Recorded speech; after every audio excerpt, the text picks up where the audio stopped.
सोहनपुर गांव में रामू नाम का एक गरीब आदमी रहता था।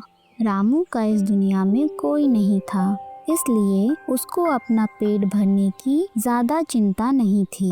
वे लोगों के यहाँ उनके खेतों में मजदूरी का काम किया करता था और कभी कभी काम ना मिलने पर वो जंगल से लकड़ियाँ काट कर बेचा करता था और बदले में लोग उसे पैसे या अनाज दे दिया करते थे। रामू की जिंदगी इसी तरह से गुजर रही थी। अब मैं धीरे धीरे बुढ़ापे की ओर बढ़ने वाला हूँ। अभी तो मैं लोगों के घर जाकर उनका काम कर देता हूँ और जंगल से लकड़ियाँ काटकर मैं गांव में बेच देता हूँ और मेरा इस दुनिया में कोई भी नहीं है। लेकिन जब मैं बूढ़ा हो जाऊँगा तो मेरा ख्याल रखने वाला भी कोई नहीं है। मेरे बुढ़ापे में मुझे कौन बिठाकर खिलाएगा? इसलिए मेरी भलाई इसी में है कि मैं आज से ही अपने भविष्य के बारे में सोचना शुरू कर दूं, वरना बुढ़ापे में दर दर की ठोकरें खानी पड़ेगी। ये सोचकर रामू उसी दिन से लोगों के घर जा जाकर काम करने लगा। कोई उससे अपने खेतों में मजदूरी करवाता और कोई उससे बोरियां उठवाता।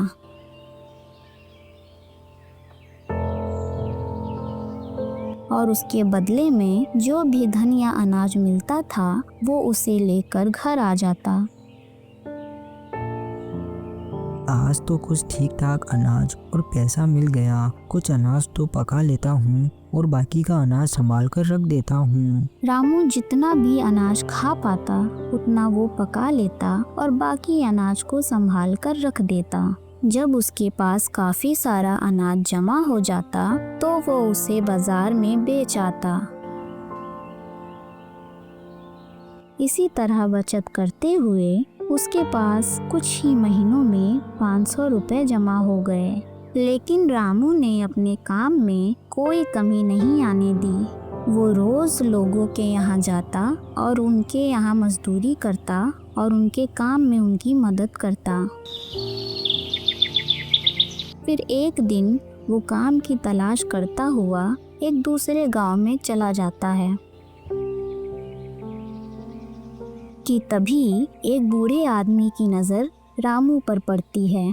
तो वो बूढ़ा सोचने लगा, ये नौजवान व्यक्ति है, क्यों ना मैं इसी से लकड़ियां मंगवा लूं और हो सकता है ये मेरी ऐसी अवस्था देखकर थोड़े कम पैसों में लकड़ियां लाकर दे दे। जैसे ही रामू उस व्यक्ति के घर के बाहर से गुजरा, अरे नौजवान व्यक्ति, ओ नौजवान व्यक्ति, जरा एक बार मेरी भी बात सुनते जाओ। कहिए काका जी, मेरे लायक क्या काम है? बेटा, मैं और मेरी पत्नी दोनों बूढ़े हो चुके हैं। हम दोनों खाना बनाने के लिए लकड़ियां काटकर जंगल से नहीं लेकर आ सकते। तो क्या तुम हमारे लिए जंगल से लकड़ियां काटकर लेकर आ सकते हो? हाँ, क्यों नहीं। मेरा तो काम ही यही है। मैं लोगों के घर घर जाकर उनके काम में उनकी मदद करता हूँ और मैं आपकी मदद करूँगा तो मेरे लिए ये सौभाग्य की बात होगी। लेकिन बेटा, मैं इस काम के बदले तुम्हें धन नहीं दे पाऊंगा। काका जी, आप इस बात की बिल्कुल भी चिंता मत कीजिए। आप मुझे जो भी अपने मन से दोगे मैं वो ले लूँगा। तो ठीक है बेटा, कुल्हाड़ी लेकर जंगल चले जाओ और 15 दिन जितनी लकड़ियां काटकर यहाँ लाकर रख दो। रामू कुल्हाड़ी लेकर जंगल की तरफ चला गया। वो दिन भर लकड़ियां काटकर उस बूढ़े के घर लाकर जमा करता रहा।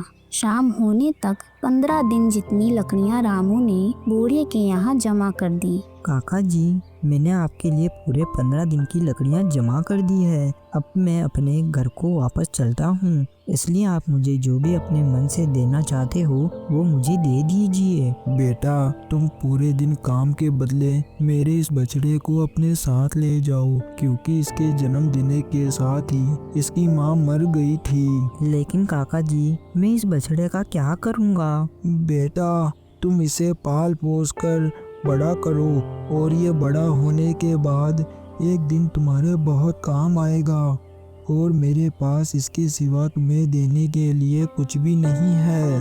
और अब इसके खाने पीने का बोझ उठाना भी हम दोनों बूढ़ों के बस की बात नहीं है, क्योंकि अब मैं बूढ़ा, मेरा और मेरी पत्नी का पेट नहीं भर सकता, तो मैं इसका पेट कहाँ से भरूंगा। बेटा, तुम मुझ गरीब पर थोड़ी दया खाओ, थोड़ा मुझ पर रहम करो और कृपा करके तुम इस बछड़े को अपने साथ ले जाओ। बूढ़े की बात सुनकर रामू सोच में पड़ गया और मन में सोचने लगा, क्यों ना मैं इस बछड़े को ही ले लूं। मैं अकेला ही तो रहता हूँ, ये बछड़ा साथ में रहेगा तो इसकी देखभाल करने में मेरा मन भी लगा रहेगा। वैसे भी ये बछड़ा मुझसे कौन सा रुपए, पैसे, कपड़े या तरह तरह के पकवान मांगेगा। घास फूस ही तो खाएगा, और घास फूस तो मैं जिसके यहाँ भी काम करूँगा उन्हीं से मांग कर ले आऊँगा, क्योंकि मेरे गांव में घास फूस की कोई भी कमी नहीं है। और वैसे भी मिली हुई चीज़ को हाथ से जाने नहीं देना चाहिए, और बूढ़े काका के पास इसके सिवा मुझे देने के लिए और कुछ भी नहीं है। क्या हुआ बेटा, तुम क्या सोच रहे हो? मुझ गरीब पर थोड़ा रहम करो, थोड़ी दया दिखाओ। दिन भर के काम के बदले तुम मुझसे ये बछड़ा ले जाओ। नहीं नहीं काका जी, कुछ नहीं। आप अपने मन से मुझे ये बछड़ा देना चाहते हो तो मैं इसे ले लेता हूँ। बेटा, भगवान तुम्हारा भला करे। फिर रामू उस बछड़े को लेकर अपने घर की ओर निकल पड़ा। कुछ ही देर चलने के बाद वो अपने घर पहुंच गया और उसे घर के बाहर बांध दिया। फिर अगले ही दिन से रामू उस बछड़े का पालन पोषण करने लगा। वो दिन भर जहाँ भी काम करता, शाम होने पर कुछ पैसे या थोड़ा चारा मांग कर ले आता। इसी तरह वो कभी लोगों के खेतों में काम करता, वहाँ से थोड़ा चारा काट कर अपने साथ ले आता। इसी तरह बछड़े को भी खाने की कोई कमी नहीं रहती। इसी तरह 2 साल बीत गए और वो बछड़ा एक नौजवान हट्टा कट्टा विशालकाय बैल बन गया। और उस गांव में तो क्या, आसपास के किसी भी गांव में उसके जैसा बैल कोई नहीं था। और गांव के लोग जब उस बैल को देखते तो आपस में बात करते, अरे वाह वाह, मान गए भाई, रामू के बैल का तो कोई मुकाबला ही नहीं। मैंने अपने पूरे जीवन में रामू के बैल जैसा बैल कभी नहीं देखा। अरे भाई, होगा भी कैसे? हमारे रामू ने इसे पालने पोसने में कोई कमी नहीं रखी। अपनी परवाह ना करके उसे खिलाया पिलाया और उसकी देखभाल की, मानो जैसे वो रामू का ही पुत्र हो। रामू के बैल की चर्चा गांव के जमींदार के पास भी जा पहुंची। सेठ जी, आपको पता है अपने गांव के रामू के पास जो बैल है, वैसा बैल अपने गांव के आसपास के किसी भी गांव में नहीं है। उसका बैल बहुत ही ताकतवर बैल है। अपने आदमी की बात सुनकर जमींदार अपने मन में सोचने लगा, अगर मैं रामू से उसका वो बैल खरीद लूं तो मेरे खेतों में जल्दी और आसानी से काम हो जाएगा। फिर उसी दिन शाम होने पर जमींदार रामू के यहाँ जाता है। अरे रामू, मैंने सुना है तुम्हारा बैल बड़ा ही ताकतवर बैल है, और देखने से ऐसा प्रतीत होता है वाकई में ये बहुत ही ताकतवर बैल है। इसीलिए मैं इस बैल को खरीदना चाहता हूँ। बताओ, तुम इस बैल की क्या कीमत चाहते हो? नहीं नहीं जमींदार साहब, मुझे माफ़ कीजिएगा। मैं अपने इस बैल को नहीं बेच सकता, क्योंकि मैं इसे अपने घर का सदस्य मानता हूँ। मैं इस बैल की तुम्हें तुम्हारी मुंह मांगी कीमत दे सकता हूँ। तुम ये बैल मुझे दे दो। नहीं नहीं जमींदार साहब, मैं इस बैल को नहीं बेचना चाहता। जमींदार ने ऊंची से ऊंची कीमत लगाई, लेकिन रामू ने बैल को उसे नहीं दिया। तो जमींदार अपने मन में सोचने लगा, ठीक है बेटा रामू, तू मुझे ये बैल नहीं देना चाहता ना, तो अब मैं इस बैल को भी तेरे पास नहीं रहने दूंगा। ऐसा सोचकर जमींदार वहां से चला गया।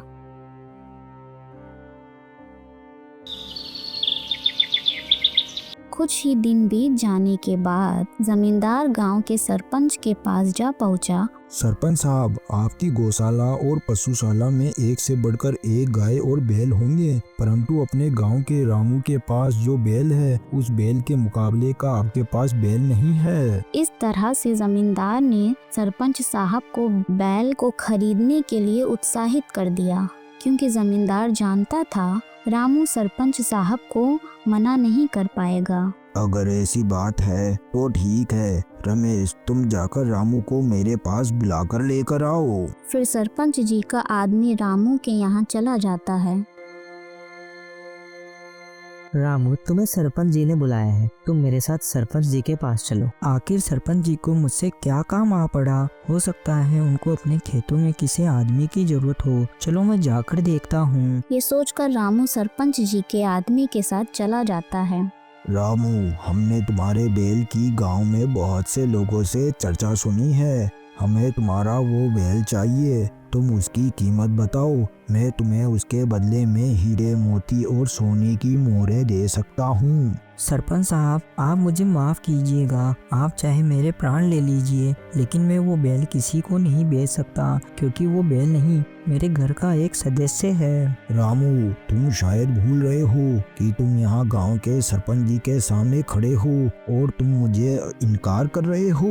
सरपंच जी, मैं आपका लिहाज करता हूँ, लेकिन मैं अपने बैल को अपने प्राणों से भी अधिक प्रेम करता हूँ, इसलिए मैं वो बैल आपको नहीं दे सकता। रामू की ये बात सुनकर सरपंच जी को गुस्सा आ गया और वो अपने आदमी से बोले, सुनो, ये रामू ऐसे नहीं मानेगा। तुम इसके यहाँ से इसके बैल को ले आओ और अपने यहाँ लाकर बांध दो। सरपंच के आदमी ने ऐसा ही किया। वो रामू के यहाँ से उसके बैल को अपने साथ ले आया और सरपंच जी के बाड़े में बांध दिया। सरपंच जी भी उस बैल को देखकर बहुत हैरान थे। सचमुच ऐसा सुंदर और ऐसा ताकतवर बैल मैंने अपनी जिंदगी में कभी नहीं देखा। इसीलिए मैं चाहता हूँ कि इस बैल का बहुत अच्छे से ख्याल रखा जाए। इसके खाने पीने में कोई भी कमी नहीं होनी चाहिए। फिर ऐसे ही कुछ दिन बीत गए, लेकिन रामू के बैल ने चारे का एक तिनका भी नहीं खाया, क्योंकि उसे अपने पुराने मालिक की याद आती थी। ये बैल जब से यहाँ आया है तब से इसने चारे का एक तिनका तक नहीं खाया है।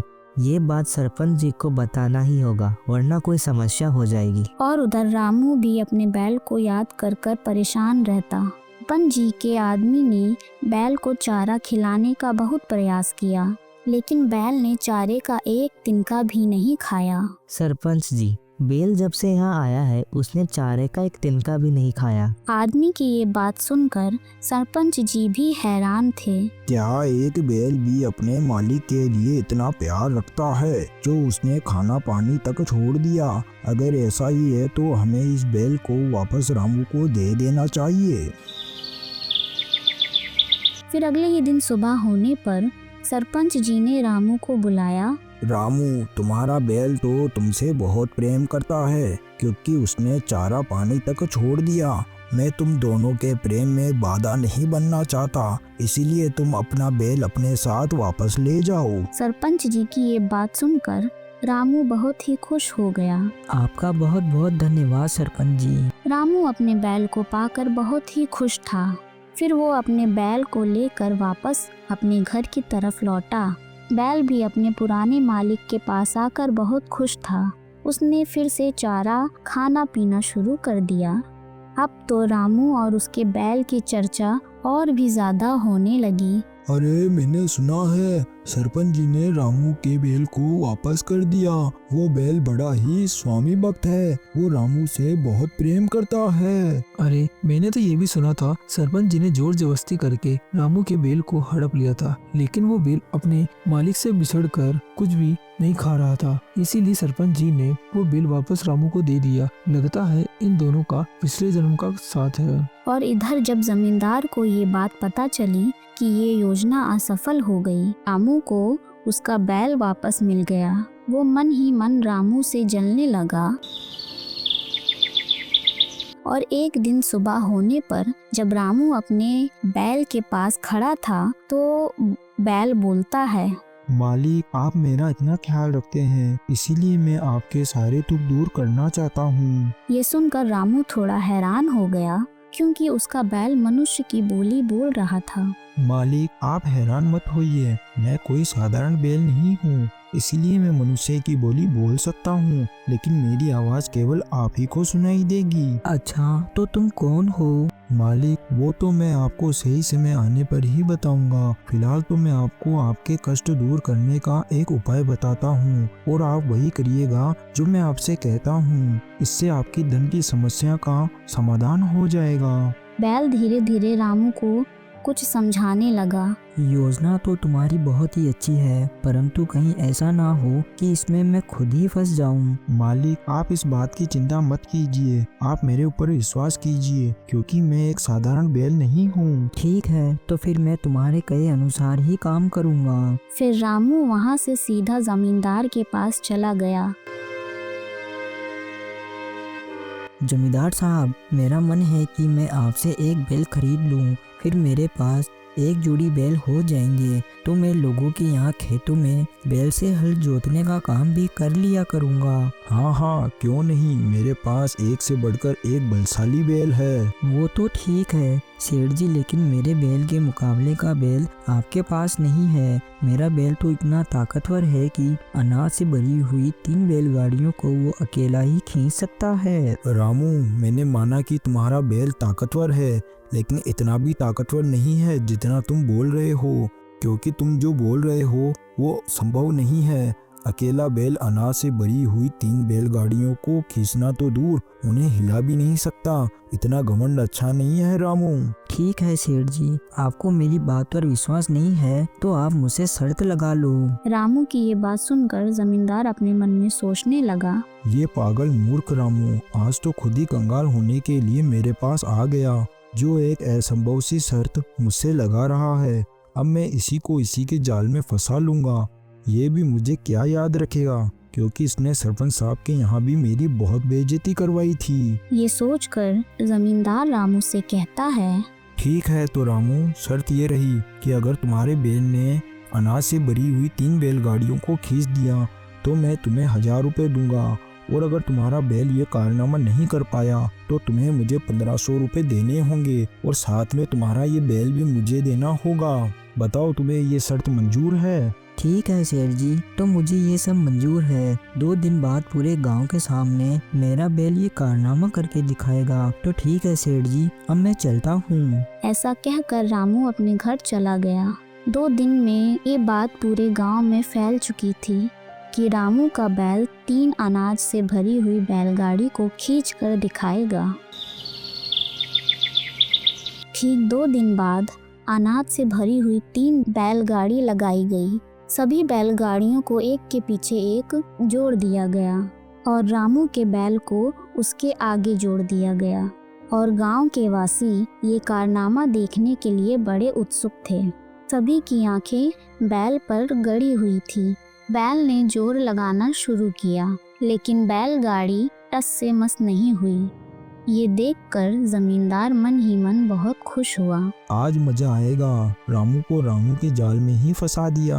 अब इसका ये बैल आज से मेरा हो जाएगा। फिर थोड़ी ही देर में बैल ने फिर से जोर लगाना शुरू किया, और इस बार तो जैसे चमत्कार ही हो गया। बैल ने तीनों गाड़ियों को खींचा और 1 मील तक खींचता हुआ ले गया। ये देखकर गांव के सभी लोग बहुत ही हैरान थे और सभी रामू के बैल की वाहवाही करने लगे। फिर जमींदार ने बड़े ही दुखी मन से रामू को 1000 रुपए दे दिए।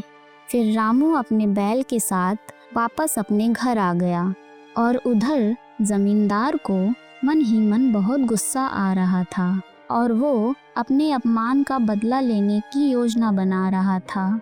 फिर उसी दिन रात होने पर जमींदार अपने आदमियों के साथ रामू के यहाँ गया और डंडे से बैल को पीटने लगा। शोर शराबा सुनकर रामू घर से बाहर आया तो उसने देखा जमींदार और उसके आदमी दोनों जख्मी हालत पर जमीन पर पड़े थे। रामू समझ गया कि उसके बैल ने ही इनको अच्छा सबक सिखाया है। फिर जमींदार अपने आदमी के साथ वहाँ से भाग गया। आज तुम मुझे सच सच बताओ, कौन हो तुम? हाँ मालिक, मैं आपको सारी बात आज सच सच बताता हूँ। आप ध्यान से सुनिए। पिछले जन्म में मैं एक व्यापारी था। मैं गाय का दूध निकालकर गांव में बेचने का काम किया करता था। लेकिन उस समय मुझसे एक बहुत ही बड़ा अपराध हो गया था, जिस वजह से मुझे इस जन्म में बैल का शरीर मिला। मैं गाय का दूध बेचकर अपना जीवन बिता रहा था, लेकिन एक बार मेरी गाय ने एक बछड़े को जन्म दिया और उस बछड़े के प्रति मेरा रवैया थोड़ा ठीक नहीं था, क्योंकि मैं उस बछड़े को उस गाय का दूध बहुत ही कम पीने देता था। मैं सारा दूध निकालकर अपने परिवार को पिला देता और बचे हुए दूध को गांव में बेच आता, और जिसका परिणाम ये हुआ कि वो बछड़ा बहुत ही कमज़ोर हो गया और बीमार रहने लगा। और फिर ऐसे ही एक दिन उस बछड़े ने अपने प्राण त्याग दिए। लेकिन बछड़े के मरते ही गाय ने भी उसके दुख में चारा पानी खाना छोड़ दिया, और कुछ ही दिनों में उस गाय ने भी अपने प्राण त्याग दिए। और फिर उन दोनों की मृत्यु का पाप मेरे सर पर चढ़ गया। इसका परिणाम ये हुआ कि मुझे इस जन्म में एक बैल का शरीर मिला, और आगे की कहानी तो आप जानते ही हैं। मैं आपके पास पहुंच गया और अपने पापों को धोने लगा, क्योंकि आपने मुझे बिना किसी स्वार्थ के पाल पोस कर बड़ा किया और मुझे बहुत प्यार दिया। बैल की ये सारी बातें सुनकर रामू की आंखों में आंसू आ गए। फिर अगले ही दिन रामू जमींदार के दिए हुए 1000 रुपए और कुछ खुद के पास से जमा किए हुए पैसे से एक छोटी सी जमीन खरीद लेता है और उस बैल के साथ मिलकर जमीन पर खेती करता है।